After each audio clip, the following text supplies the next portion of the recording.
사람이 무엇이냐라고 이야기할 때 하나님은 사람은 영이다 라고 말씀하는 겁니다.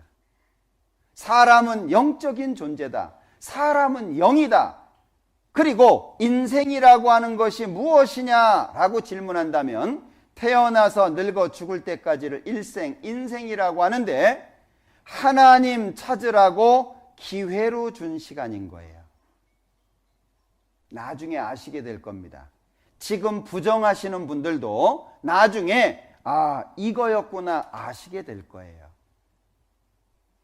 이 두 가지를 빼놓고 나잖아요.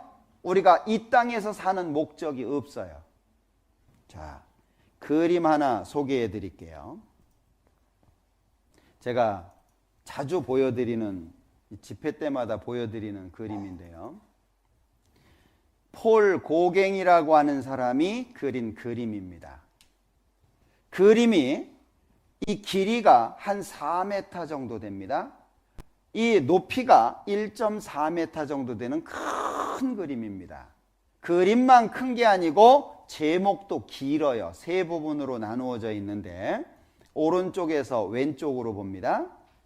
3명의 여인과 한 아이가 그려져 있습니다. 엄마가 누군지 몰라요. 엄마가 누군지 몰라. 바라보는 시선이 다 다릅니다. 여기에서 첫 번째 질문이자 제목입니다. 우리는 어디에서 왔는가? 혹시 아십니까? 어디에서 왔는지. 두 번째, 가운데 한 남자가 과일을 따고 있습니다. 나는 분명히 여기 존재하고 있습니다. 이 자리에 있습니다. 그런데 내가 누군지를 몰라요. 두 번째 질문이자 제목입니다. 우리는 누구인가? 맨 왼쪽에 두 여인이 그려져 있습니다. 하나는 젊은 여인, 하나는 늙은 노파입니다. 여기에서 세 번째 제목이자 질문입니다. 우리는 어디로 가는가? 우리 어디로 가는가? 결국에 이 그림은 우리는 어디에서 왔는가? 우리는 무엇인가? 우리는 어디로 가는가? 모든 사람에게 주어진 숙제입니다. 젊은 사람들은 나는 아직 어리다고 얘기합니다. 그렇지 않습니다. 꼭 나이 먹어서만 죽는 게 아니에요. 여러분들, 내가 언제 죽을지, 어떻게 죽을지 압니까? 아무도 모릅니다. 그런데 사람들이 죽음을 표현할 때 여러 가지 말로 쓰죠. 제일 많이 쓰는 게 돌아가셨다 이 표현 같아요. 자, 그러면 돌아가셨다라고 하는 이 표현은 소멸인가요? 장소 이동인가요? 잘 아시네요. 오늘 이 시간 끝나면 다 돌아가시겠죠? 어디로요? 예, 소멸이 아니에요. 근데 왜 죽음을 끝이라고 하죠?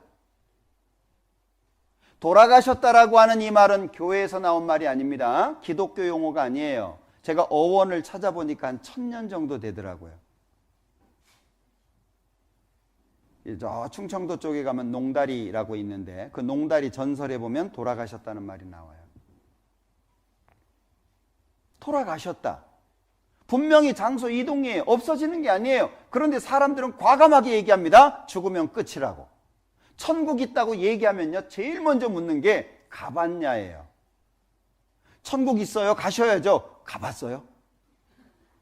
그런데 죽으면 끝이다. 그러면 맞아. 참 이상하죠. 우리는 기본적으로 하나님하고 가깝지 않다는 거예요. 예수 안 믿은 사람이 술, 담배를 끊으면 잘했대요. 야, 그 좋지도 않은 거 잘했다. 진작 끊었어야지. 예수 믿은 사람이 끊으면 미쳤다 그래요. 저거 예수에 미쳐가지고 저 한다고. 예? 기본적으로 하나님하고 친하지 않아요. 그래서 객관적인 판단을 못한다는 거예요. 그러니까 믿든지 안 믿든지 좀 밀어놓으라 그랬잖아요. 사실이냐 아니냐라고 하는 걸 따져보는 게 중요하거든요. 그리고 또 한 가지가 숨을 거두셨다는 표현입니다. 이 숨을 우리 조상들은 숨을 쉬는 것을 들숨, 날숨 이렇게 표현했죠. 이걸 한자로 표현을 하면 호흡입니다. 시편 104장을 볼게요. 28절입니다. 주께서 주신즉 저희가 취하며 주께서 손을 펴신즉 저희가 좋은 것으로 만족하다가 주께서 낯을 숨기신즉 저희가 떨고 주께서 저희 호흡을 취하신즉 저희가 죽어 본 흙으로 돌아가나이다. 하나님이 주셔서 살고 하나님이 거두어 가시니까 죽는 거예요.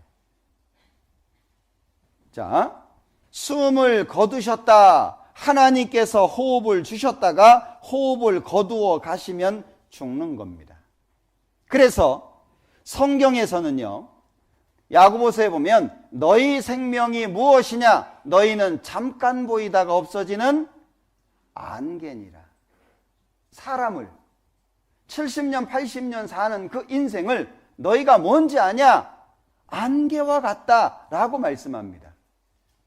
사람이 무엇을 얻었든 그것이 결국 자기 것이 되지 않는다면 헛수고잖아요. 뭔가 내 것을 위해서 애를 쓰는데 결국에 내 것이 될 수 없다면 그건 헛수고가 되지 않겠습니까? 그러니까 시편 90편에서는요, 우리의 날 계수함을 알게 해달라고 기도하는 거예요. 시편 90편을 보자. 12절, 우리에게 우리 날 계수함을 가르치사 지혜의 마음을 얻게 하소서. 자, 이상하죠? 아니, 우리가 며칠 살까? 이거 계산하는 거하고 지혜의 마음하고 뭐예요? 무슨 상관성이 있겠습니까? 근데 성경은 잔치집에 가는 것보다 초상집에 가기를 권하고 있어요. 왜? 잔치집에 가면 즐거움이 있잖아요. 끝이에요. 근데 초상집에 가면은요, 내 미래가 저기 있잖아요. 내가 저렇게 되는 거예요. 언제인지 모르지만 앞으로 내가 저렇게 될 거예요. 그럼 난 어떻게 죽음을 맞이하지? 죽음이라고 하는 걸 피할 수는 없는데 나는 어떻게 죽음을 맞이할까 고민할 수 있는 시간이 초상집입니다. 그러니까 여기에 말씀에도 우리에게 우리 날 계수함을 가르치사 뭘 얻어요? 무슨 지혜입니까? 하나님을 만나기 전에 가져야 되는, 죽음의 문제를 해결해야 되는, 뭔가 평소에 생각하지 못했던 것을 고민하게 되는 지혜를 얻게 된다는 거예요. 야, 이렇게 살다가 죽는 게 끝이 아닌데, 뭔가 목적이 있고 의미가 있는데 그 고민이 시작이 돼야 됩니다. 안 그러면 예수님께서 유다에게 말씀하셨어요. 넌 차라리 나지 않은 것이 너한테 좋을 뻔했다. 누가 그런 얘기를 할 수 있습니까? 오늘 끝나고 가시면서 아무나 만나시면요, 길에서 붙들고 얘기해 보셔요. 선생님은 안 태어나는 게 좋을 뻔했어요. 병원비는 알아서 하시고. 거지라고 해도 그런 얘기 할 수 있겠습니까? 그렇게 얘기할 수 없습니다. 사람은 누구도 그렇게 얘기할 수 없습니다. 그런데 사랑이신 예수님이 말씀하셨어요. 너 차라리 태어나지 않은 게 좋을 뻔했어. 우리가 인생 얼마나 행복할까요? 얼마나 재밌을까요? 내가 하고 싶은 대로 산들 얼마나 즐거울까요? 잔뜩 술 드셔보셨죠? 아침에 어떻든가요? 뒷골만 땡기지 내가 다시는 술 먹나 봐라 그래요. 근데 해가 뉘엿뉘엿지면 다시 술 찾죠? 왜? 그거밖에 없으니까. 참된 위로를 받아보지 못했으니까, 참된 즐거움을 경험해보지 못했으니까 그걸 못 놓는 거예요. 술 끊고 담배 끊는 게 하나님 믿는 데에서는 아무것도 아니에요. 근데 하나님 못 믿는 사람은 그거 못 버리죠. 왜? 그 이상 즐거운 게 없잖아요. 여행 못 버리죠. 친구 못 버리죠.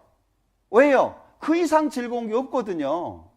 그런데 하나님을 만나면 하나님 손에 있는 기쁨과 즐거움을 얻어요.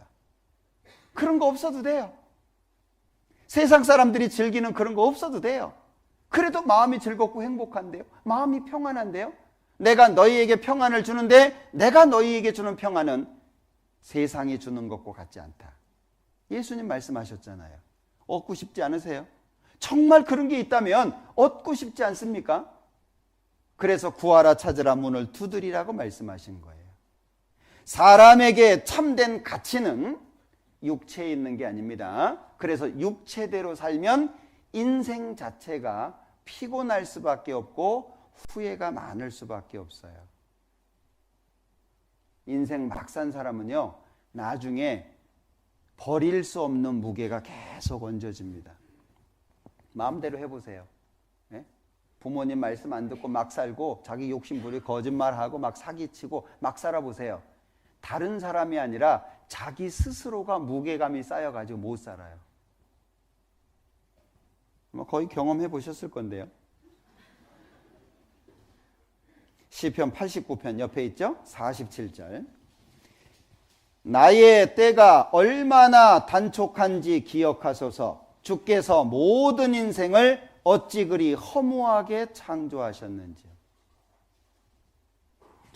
사람 허무하죠? 저는 제 가까운 분이 순식간에 돌아가시는 걸 몇 차례 봤는데, 한 번은 제 직장 동료였어요. 내일 만나자. 그리고 갔는데 아침에 출근을 안 해요. 이 사람 왜 이러지? 이럴 사람이 아닌데. 한 오전 11시쯤 돼서 전화가 왔어요. 이분이 밤에 이렇게 저녁에 퇴근해가지고 집에 갔는데 대판 싸웠어요, 아내하고. 응? 싸우거나 마음에 분노가 일어나서 조절이 안 될 때는 운전하지 마세요. 네? 큰 사고 칩니다. 이분이 아내하고 대판 싸워가지고 화가 나가지고 차 끌고 고속도로로 올라간 거예요. 그냥 사정없이 밟았는데 앞에 큰 화물차가 있는 걸 모르고 그냥 들여받았어요. 청주의료원에서 전화가 왔어요. 영안실에서. 정말 희한하더라고요. 정말 놀랍더라고요. 마음을 뭐라고 설명할 수가 없어요. 어저께 금방 봤거든요. 어저께 같이 움직였어요. 같이 밥 먹었고 같이 일을 했어요. 그런데 없는 거예요, 그 다음날에. 우리 중에도 그런 사람이 없으리라고 보장할 수가 없잖아요. 생명은 하나님의 손에 있는 것이기 때문에. 그런데 우리는 마치 그 생명이 내 것인 것처럼 나는 수십 년 그냥 살 수 있고 몇십 년 내가 살 수 있고 이 생명을 내가 지킬 수 있다고 생각하는 것처럼 살아요. 오늘 하루 산 것도 하나님의 배려인 것을 생각하지 않고 내가 재수가 좋아서 내가 능력이 있어서 내가 잘해가지고 오늘을 산 것처럼 그렇게 생각을 합니다. 우리는 하나님 앞에 지혜의 마음을 얻는 게 중요합니다. 시편 39장을 보죠. 4절입니다. 여호와여 나의 종말과 연한의 어떠함을 알게 하사 나로 나의 연약함을 알게 하소서. 주께서 나의 날을 손넓이만큼 되게 하심에 나의 일생이 주의 앞에는 없는 것 같사오니 사람마다 그 든든히 선 때도 진실로 허사뿐이니이다. 진실로 각 사람은 그림자같이 다니고 헛된 일에 분요하며 재물을 쌓으나 누가 취할는지 알지 못하나이다. 우리 이렇게 살고 있지 않습니까? 시편 90편에 말씀합니다. 우리의 연수가 70이요 강건하면 80이라도 그 연수의 자랑은 수고와 슬픔뿐이요 신속히 가니 우리가 날아가나이다. 너무나도 짧지 않습니까? 어느새 이 시간 됐잖아요. 여기 청년들도 앉아있지만 어느새 이 시간이 된다라고 하는 걸 누구나 다 공감하잖아요. 어렸을 때는 빨리 크고 싶죠. 성장하고 나서는 어떻든가요? 그러니까요. 50대한테 40대처럼 보여요. 그럼 좋아해요. 그럼 말해준다고 40대가 돼요? 할머니가 고와봐야 얼마나 곱겠어요. 아이고 고우셔요. 그러면요 좋아한다니까요. 그 인사치레인데. 예, 너무 빠르지 않습니까? 그렇다고 우리가 정말 마음에 흡족할 정도로 행복을 누려보셨나요? 그것도 아니잖아요. 하나님 없이 내 마음대로 살아온 시간 뒤돌아보면은요 사실 그렇게 행복하게 못 살았어요. 우리 인생은 너무나도 짧습니다.